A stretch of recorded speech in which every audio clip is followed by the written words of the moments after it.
Same old shit. Well, I was gonna say, so yeah, first flying in, telling people who you is, Yes, where you sir. from, and My what you name is do, boss. Taramazz, man, aka Dr. Taramazz Harris.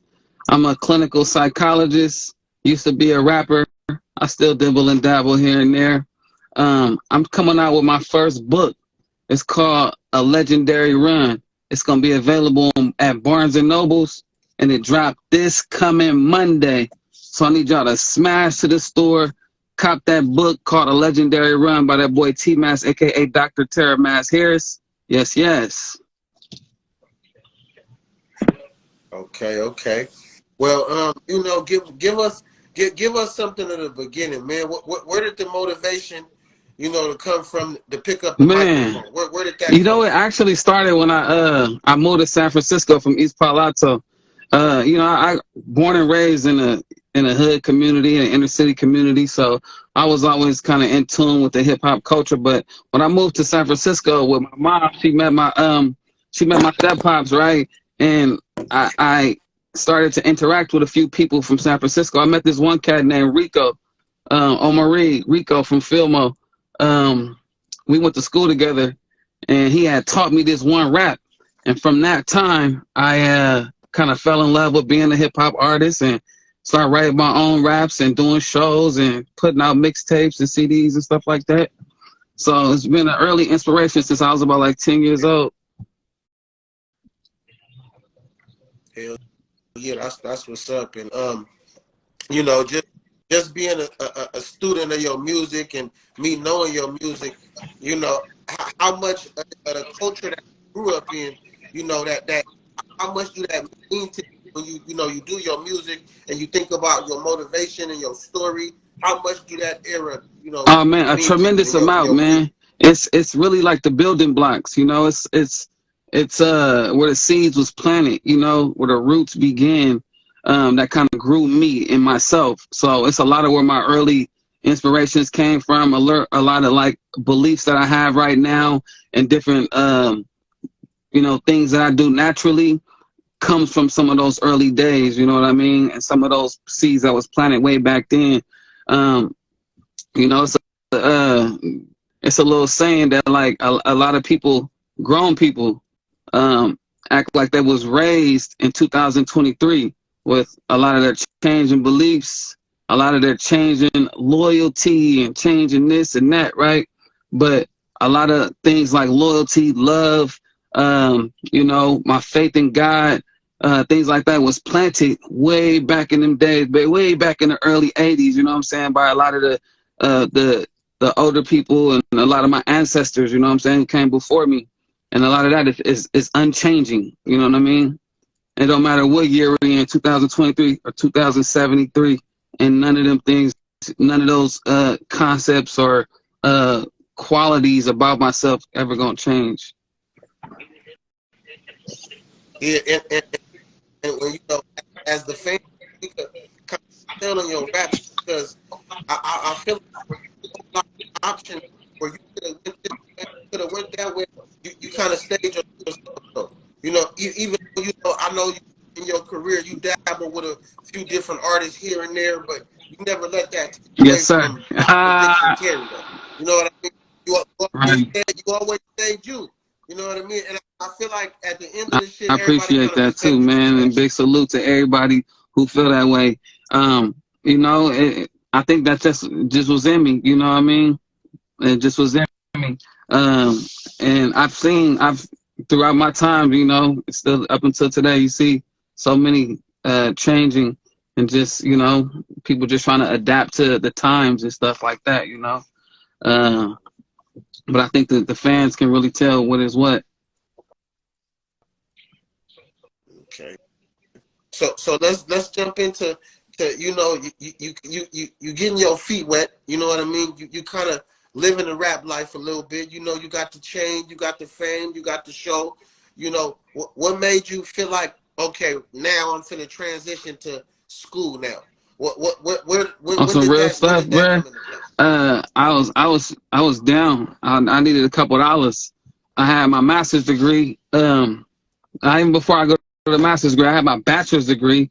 and it took a little time to get that, but boom, I got my bachelor's degree, and I had a couple jobs here and there. I was hustling, doing music, trying to make money, and it came a time where I needed a few more dollars to get a little bit further.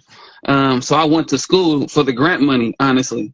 I ended up, in order to continue to get the grant money, you have to get average grades. And so that was my motivation to kind of stay in school at that time, because I was continuing to get a check for it. And then before I knew it, I ended up getting a degree, completing a degree.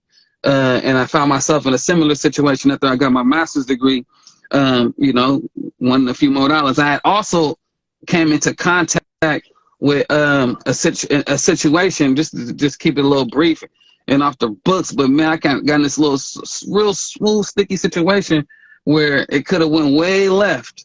But by the grace of God, you know what I'm saying, I made it out without a scratch on me. And so a lot of that helped me make the decision to go ahead and go back to school and become a doctor, and to just, avoid certain things that could help you fall into that trap. Mm-hmm. But did it also kind of open up your mind to like I could really do this shit? Not like thinking about it. Right. You had already been to school before, so now you did the bachelor shit, and before you know it, the master. Was it like, damn, I could really do this shit? Like, this is really a career for me. This is my lane. And you already like helping. Right. You know what? On some real stuff, Rube, it didn't really sink in until a few years ago. I was a few years into my doctorate program. Like I said, like I initially went into it because I had got into a weird little situation to where, everything could have went to hell for me. But, God saved me. I was able to go to school. I got accepted into the program. Had a cool little job that was kind of flexible with me, allowing me to take certain time off so that I can complete my program. But it wasn't until like I got into because with the program that I was in, I had to do an internship. So in the internship, I started to kind of get my feet wet into the clinical settings and being like a baby doctor. And I started to see how effective I could be. And then in some of those years, I think that was like in 2018, some of those experiences really helped me realize that I can really do this. I can go far in this. I can be effective, especially working with people who come from communities like I come from. And you exactly your voice, and you ain't when you're sitting inside of a room with a person, who's just looking for somebody to hear you, it's less talking and more listening, right? But at the same time, a lot of people who look like us don't have somebody who like if they go to Kaiser and say, hey, I need a therapist, 9 times out of 10, I won't even say 9 times out of 10, probably 7 times out of 10 now, you probably get paired with somebody who's of a different culture or background from you. I think the more that times evolve and more, years that pass by, it's more and more people who look like us going into the field. All I say that is to say that I realized that me being a young black male in this field helped me, can continue to help me be effective with a lot of people who come from communities like I come from. And I started to realize, like, I work for the prison, and, working inside of a prison, it's a different world in there, right? And so, just having certain conversations in there can just change your life, man. And just some of the people that I talked to, been able to work with, I think just the culture that I have and the gender that I am, as well as my educational and professional background, and just where I'm from. You know what I'm saying? A lot of that kind of helped me to be effective in those settings. So now that you transition to this and you out here helping people, what is it actually doing for your soul? Because you already just said you had to repent a little bit and, kind of thank God that he did get you out that situation. So now when you out here helping people opposed to selling a CD, what is it doing for your soul now that you know that your voice and your word and your knowledge of what you've been through can actually help somebody Right. not kill It feels themselves for good. not being homeless. It is rewarding to be able to assist somebody get through a tough time in life. I think in this field that I work in, man, we deal with people who are at their extreme heights, or people who are at the most lowest that they've ever been in their life. You know what I'm saying? And to be able to be a vessel to deliver some knowledge to a person, some information or some skills to a person to help them sort of overcome that situation that they're in is extremely rewarding. So what it does for my soul, man, is just helps remind me about my passion, the reasons why I initially went into it. You know, it helps remind me of my mission in life, to assist other people who look like me and come from places where I come from, to overcome whatever barriers that they're dealing with, particularly if they're related to mental health. So yeah, man, it's very extremely rewarding, man, to be able to work in this type of field and have this type of effect on people's lives. That's what's up. That's what's up. So, you know, being an author is amazing. So, give us a little something, a little, you know, Yes, something sir. short, because we want people to buy the book. So, give us, tell Okay, us about bet. the book and what it's So I'm about. releasing my first book. It's called A Legendary Run, available in Barnes and Nobles, February 20th, 2023. What the book is about is a collection of memoirs that contributed to the individual I've become. It navigates my life experiences, identifies critical experiences, pleasurable experiences, significant role models and influences in my life that helped me make that left, make that right, jump over that fence, make that other left, make that other right, to ultimately get to the place where I am in now, because life has been a marathon, and none of this have I been able to complete solely on my own. A lot of it took the contributions from the OGs in my life, from my pops, from my moms, from my aunties, from my grandparents, my uncles, my cousins. A lot of these just different people who I've come across that all have kind of contributed to, you know, the individual who I am today. So it's really a collection of memoirs. And I hope y'all rush down to Barnes and Nobles, man, and grab that. Especially if you anybody from an inner city community looking for a little bit of inspiration or motivation in the areas of channeling pain, right? Channeling your pain, right? And turning it in to pleasure. That's real. And That's real. That's channeling your real. pain and turning it into your Man, passion. That's what I meant to say. Go cop that book, man. You know what I mean? A Legendary Say the name one Run. more time. A Legendary Run, man. Cop that book. Barnes and Nobles, February 20th. Good Go looking, yes, that, sir. man, right now. But yeah, man.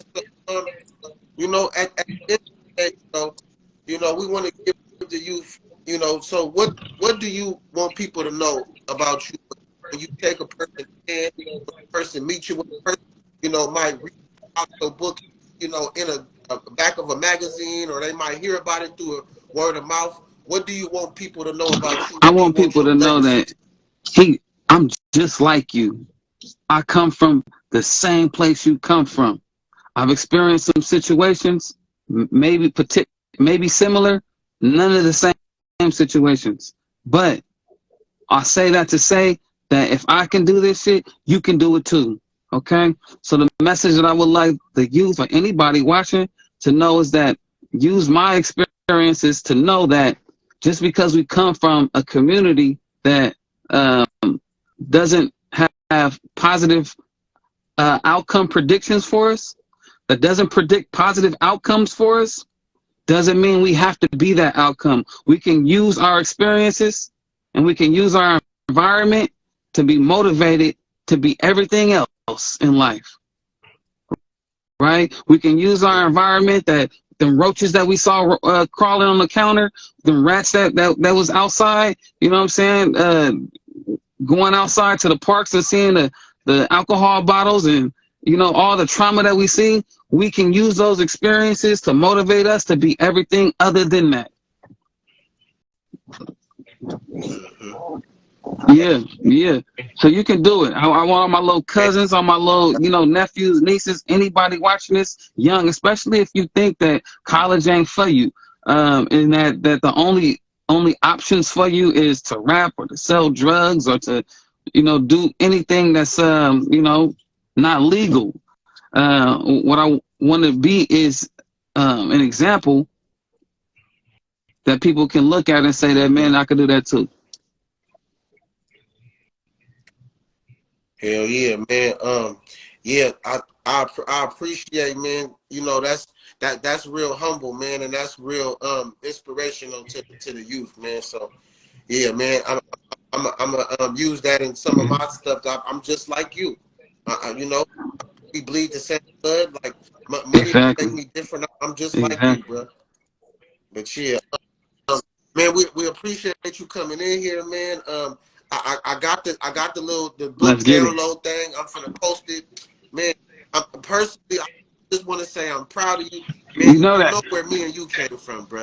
You know Hey, we go way back you there. know what I mean? We done already celebrated you being a doctor. You know, we Yeah. done celebrated our kids. Like, bro, like you really like a dream come true right now, bro. I remember when you was eating Come on, man. the top ramens in You remember the that? Come on, man. everything you got I love right you, now, you cuz. deserve it, man. Everything I you got, love you, you deserve man. it, bro. Come on, this You already know. bulletproof, bro, for real. So, yeah, man. So stay fly, bro, and keep going, bro, and keep motivating, bro. Come on, Nigga, you a man. doctor, nigga. You a And the goal doctor, is to nigga. keep going too. So I'm trying to figure out what's up there. What else is up there? You know what I'm saying? So to anybody watching this, man, it's never ending. It don't stop. As soon as you hit that goal, make another goal and keep going. Hit that goal, make another goal and keep going. And that's what we at with it. Hell yeah, bro. I love you, bro. Love you Enjoy the rest back. of I'll your holler at night, you in bro. a I minute. appreciate you.